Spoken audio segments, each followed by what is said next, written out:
Hello and good evening to all of you. Good evening and welcome to Edukemy's YouTube channel.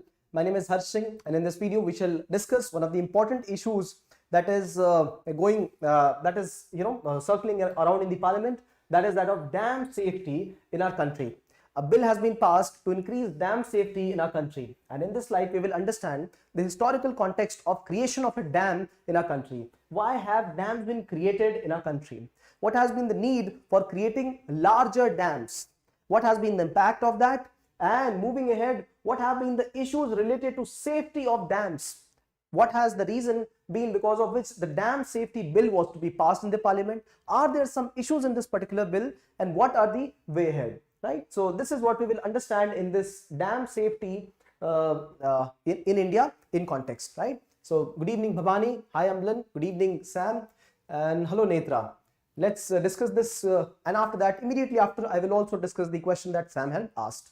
Right? So dams have existed in India for a lot of time, 100+ years at least. Since the time of British rule, dams were created. The first reason for creation of dams is to be able to prevent the natural disaster of flooding. Right? So this is the reason that we have created dams. This was the one of the most important reasons for creation of dam. Another important reason for creation of dam, so flooding is one, and when we have immense amount of water getting collected, what do we do with it? We can create hydroelectric power project through this. This is another one. We can utilize the water that has been harvested, kept at a place for irrigation. Irrigation potential of the place increases. Not only that, we can utilize this place for recreation activities. See? So you start listing, and there are a lot of useful things that one can do with the dam. This can be used for coal, aluminium, iron industry, because many of these industries require immense amount of water, and therefore they have created captive dams near the river areas. Presence of water has been an important mandate for industries as well. So if we create a water reservoir structure, this is beneficial for everybody. This is how it has been taken traditionally, right? So when you look at this structure, dam is actually the gate which is enclosed, and then the gate is opened automatically or through mechanical devices, and then water flows through. The place where water gets stored is called as a reservoir, and dam is only the gate, right? So dam is the gate and reservoir is the place where water is stored, right? Dams have been created on rivers, water bodies, so that we could serve these ends, right? So that flood is, we stop the causing of floods, perennial floods every year, and then additional benefits of dam which I mentioned. Now, since we have created innumerable dams, especially in those areas which are the northern rivers, especially those rivers, Himalayan rivers, so it has resulted into some impacts of creation of dam. So first impact of creation of dam itself is the age-old structures, right? Many of the dams here in India are 100 years old. India is one of the countries which has created many dams, right? Because since we are fed naturally through Himalayan river ecosystem, huge amount of water inflows, and we need to curtail that. So India is amongst the countries which has largest number of dams, right? Third largest. If you see the number of dams that we have, around 6,000 dams is what we have created. And many of these structures are old now. The first issue is that of age and maintenance of these dams. We invested a huge amount of money, but we ensured that we do not refurbish, restructure, or improve their working condition. Around 80% of dams in our country are at least 25 years old. You should be surprised to know that, 80% of dams are at least 25 years old. Around 300 dams in the country, around 300 dams out of these around 5 to 6,000 dams are 100+ years old, and many of these dams have crumbled because of extreme pressure of the water, right? And this has endangered the lives of human settlements and everything else that is living beyond this the gate, that is the dam. So because of this, because of several other issues, the dam safety bill was pending in the parliament for the last 2 years, and it has now been passed, right? So this is the context in which dams were created. But let me ask you a question, friends. Do we need bigger dams or smaller dams? There have been impacts of having bigger dams in the country. If we have larger dams, this leads to larger reservoirs, larger reserve spaces. And yes, we do create largest earthen dam, largest mechanical dam, or the gate. I'm talking of the gate. The reservoirs are huge, but this has got such side effects that we should be able to count it, count all of them. First, if we are creating these dams, this was not a natural place where water was stored. It was an artificial reservoir which was created. It will need translocation of people, right? So first of all, the tribal areas or the people who are living here, they will have to be translocated from this place. And this is something away from what the people would be doing. So suppose the people living here would be, fending for their food. Suppose they would be conducting agricultural activities, and if the land to them is again given by the government in an urban landscape, they do not have that skill to participate in urban activities. They will only look for agricultural area. So the economic activity changes and they start becoming poor because they do not know how to sustain. So tribal displacement. Tribals are the ones who are majorly affected because of land displacement.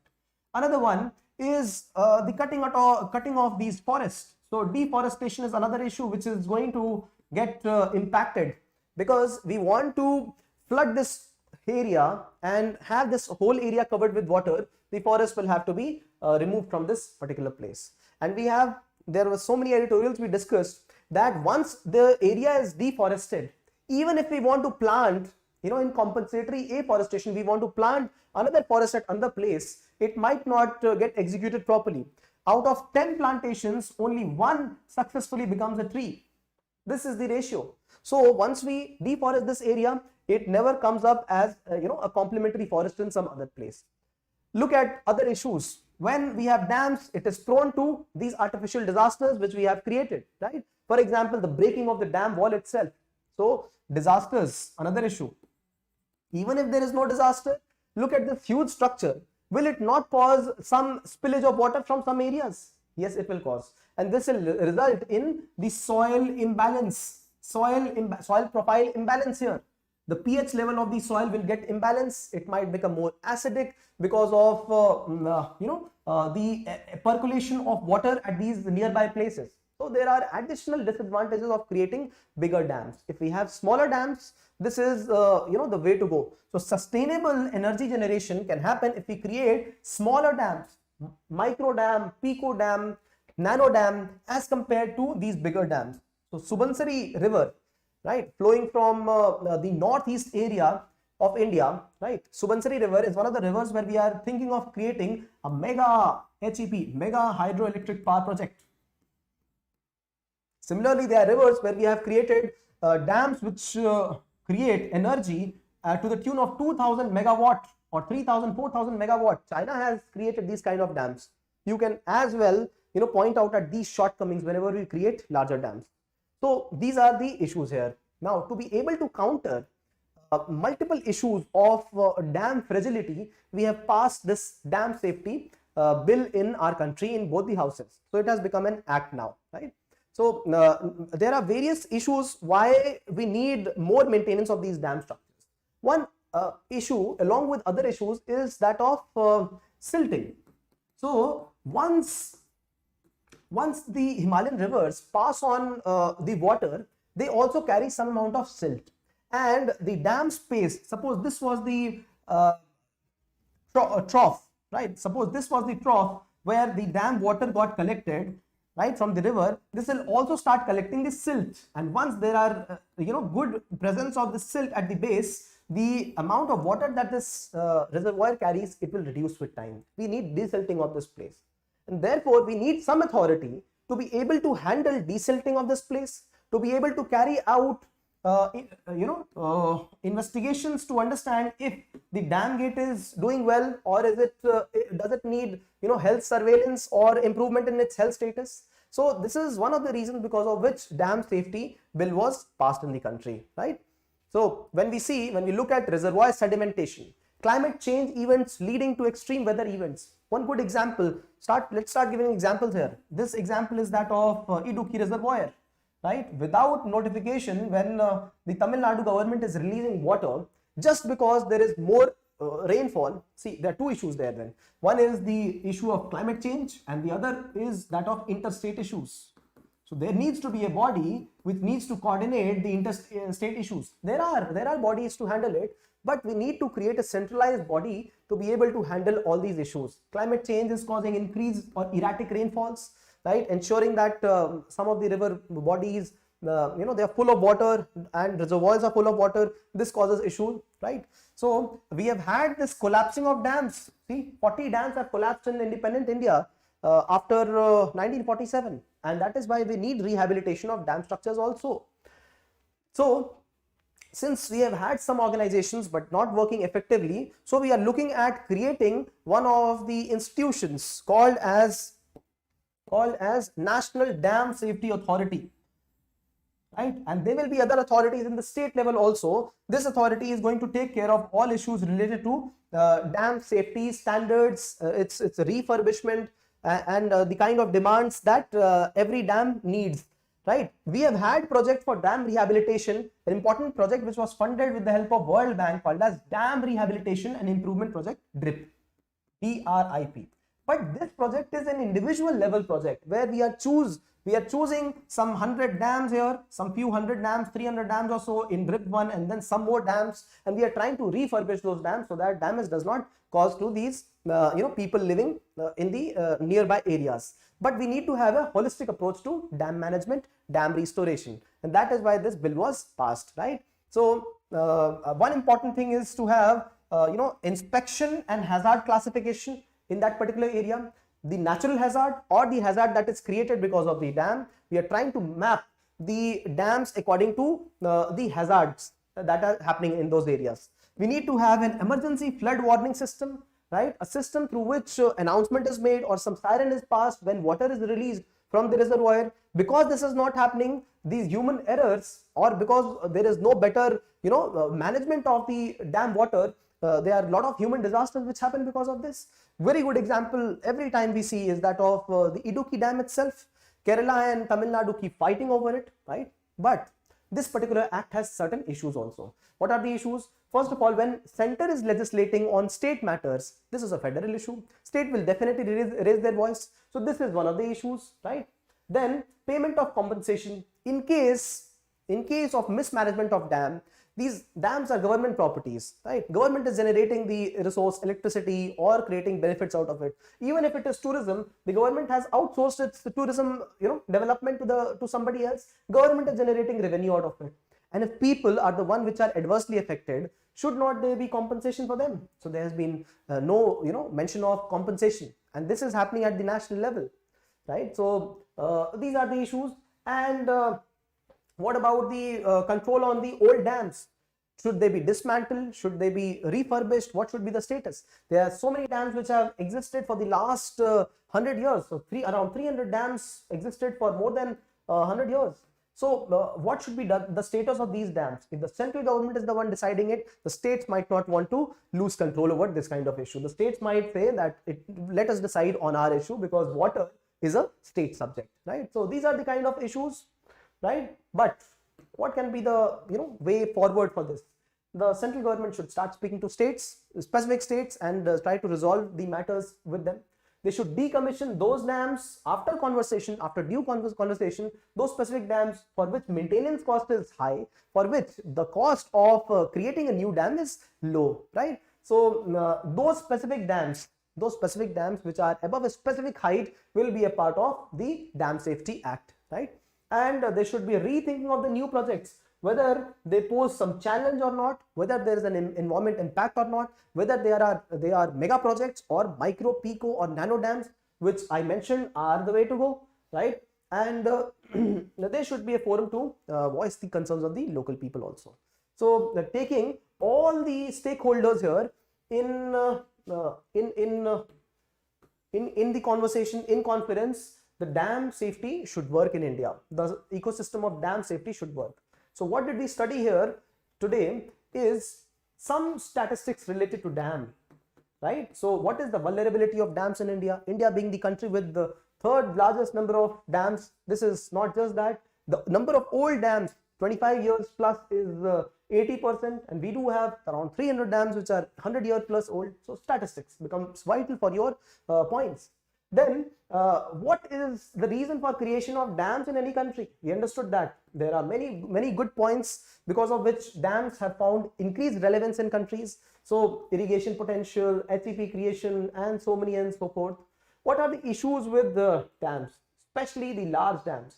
See, when we speak that hydel energy is sustainable in nature, it may not be so. The large projects are not sustainable.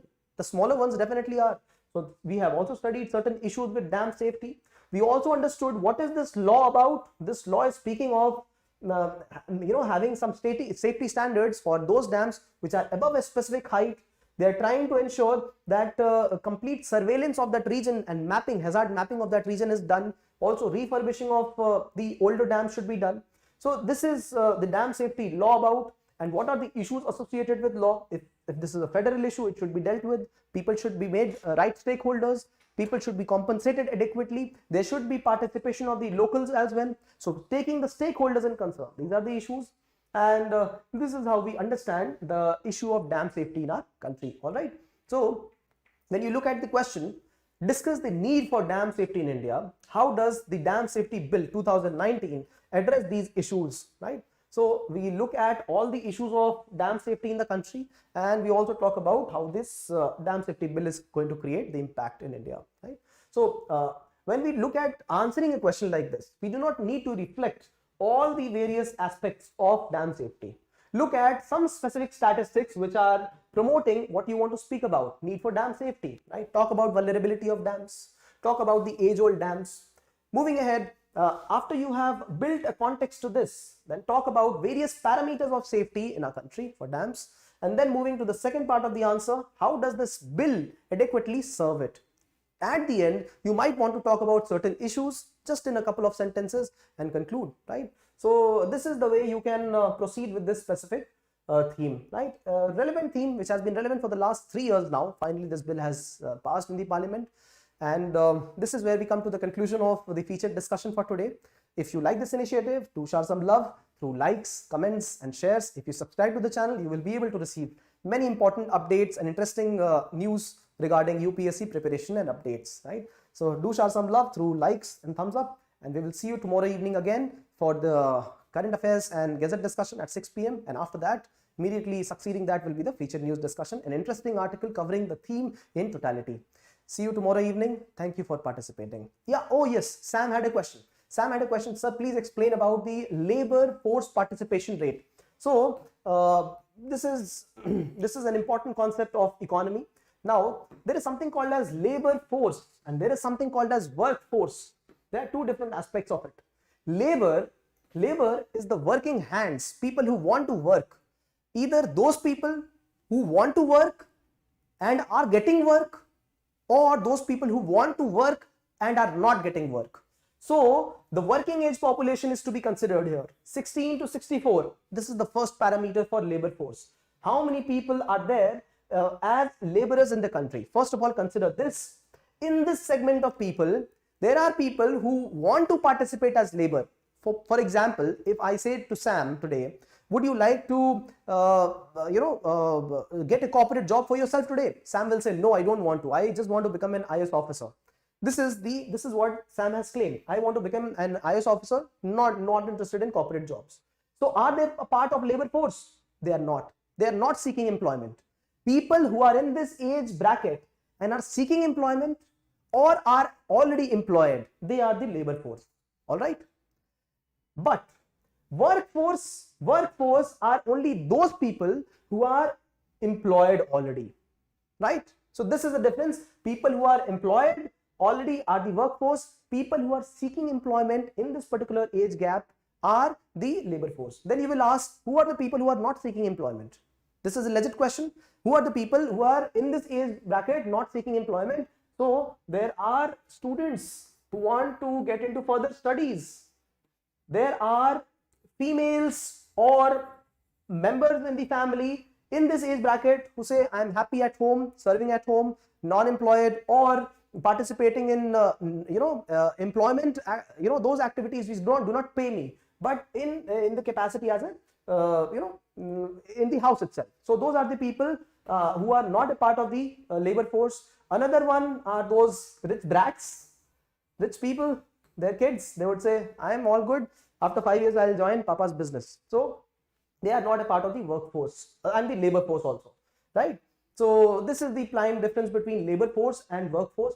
Now, labor force participation rate. This is an important concept in economy, right? Labor force participation rate is the proportion of labor persons, the labor force to the working age population.